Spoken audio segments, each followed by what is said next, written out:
ചോദ്യത്തിലേക്ക് കിടക്കാൻ റെഡിയാണല്ലോ. മലയാളിക്ക് ഏറ്റവും കൂടുതൽ ഇഷ്ടമുള്ള വളർത്തുമൃഗം ഏതാണ്? തത്തമ്മ. തത്തമൃഗം.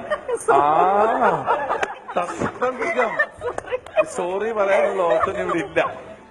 അല്ല, സോറി പറയാനുള്ള ഓപ്ഷൻ ഇവിടെ ഇല്ല. അയ്യോ, ഞാൻ കഴിഞ്ഞുപോയി. കഴിഞ്ഞു. തത്തമ്മ അവിടെ ഉണ്ടോ നമുക്ക് നോക്കട്ടെ. ആഹാ. അതും ഏറ്റവും അത്ഭുതം എന്താന്ന് വെച്ച് കഴിഞ്ഞാൽ ഒരു 5ാം ക്ലാസ് ഒക്കെ കഴിഞ്ഞ പിള്ളേര് തത്താന്നേ പറയുള്ളൂ. തത്തമ്മ എന്ന് പറയത്തില്ല. 5 വയസ്സ് വരെ മാമുണ്ടാന്ന് പറയും. 5 വയസ്സ് കഴിഞ്ഞാൽ ചോറുണ്ടാന്ന് പറയും. 5 വയസ്സ് വരെ അമ്പിളി അമ്മാവൻ എന്ന് പറയും. പിന്നെ ചന്ദ്രനെ പറയുള്ളൂ.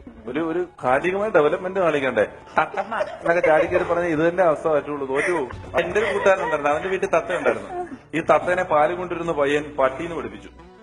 പഠിപ്പിച്ചുകൂടി ഇതിന്റെ ഓണർ രാവിലെ കുളിച്ച് പല്ലേച്ച് വരുമ്പോ പട്ടി എന്ന് വിളിക്കും. സ്ഥിരം തത്ത പട്ടിന്ന് വിളിക്കുന്നുണ്ട്. അപ്പൊ ഇയാൾ പറഞ്ഞു ഇത് രക്ഷയില്ല, ഭയങ്കര നാണക്കേടായി. പട്ടി തത്ത എപ്പോ ഞാൻ മുറ്റത്തേക്ക് എറിയാലും പട്ടീന്ന് വിളിക്കും, എനിക്ക് ഭയങ്കര നാണക്കേടാ, ഞാൻ എന്നെ കൊല്ലാൻ പോവാന്ന് പറഞ്ഞു. അപ്പൊ ഭാര്യക്ക് സെന്റിമെന്റ്സ് തുടങ്ങി.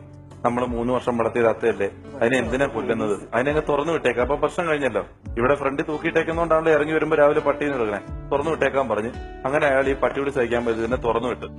അതോടുകൂടി തത്ത പുറകെ നടന്ന് വിളിക്കാൻ തുടങ്ങി. ഇതാണ് വീട്ടിൽ മാത്രമേ ഉള്ളൂ. പുള്ളി ബസ് സ്റ്റോപ്പിൽ ഇരിക്കുമ്പോൾ മരത്തിൽ വന്നിരുന്നത് ഇപ്പൊ തത്തേനെ പിടിക്കാൻ കിട്ടണമില്ല. തത്തയാണെങ്കിൽ പുറകെ നടന്ന് ഭയങ്കര തെരുവിളി. ആകെ പ്രശ്നമായി.